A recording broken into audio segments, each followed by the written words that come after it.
খাবার খেতে বসে ভুল করেও এই তিনটি কাজ করবেন না, না হলে দারিদ্র ভোগ করতে হবে মৃত্যু পর্যন্ত। কি সেই কাজ সেটা জানার আগে মা লক্ষ্মী ভক্তরা ভিডিওটি লাইক করে কমেন্টে জয় মা লক্ষ্মীর জয় লিখে দিন। নাম্বার 1, খাবার শেষ হবার পর আপনার খাবার থালায় লবণ যদি বেঁচে থাকে তাহলে সেটি ফেলে দেবেন না।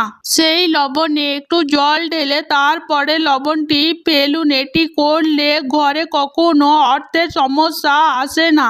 নাম্বার 2, বাস্তুশাস্ত্র অনুসারে উত্তর বা পূর্ব দিকে মুখ করে খাবার খাওয়া উচিত। বিশেষ করে খেয়াল রাখবেন দক্ষিণ দিকে মুখ করে খাবার খেতে বসবেন না, এতে স্বাস্থ্যের ওপরে খারাপ প্রভাব ফেলে। নাম্বার 3, কখনো বিছানায় বসে খাবার খাওয়া উচিত নয়। এই কাজটি করলে সাফল্যতার পথ বন্ধ হয়ে যায়। এছাড়া বিশ্বাস করা হয় বিছানায় বসে খাবার খেলে ঘরে দারিদ্রতা নেমে আসে।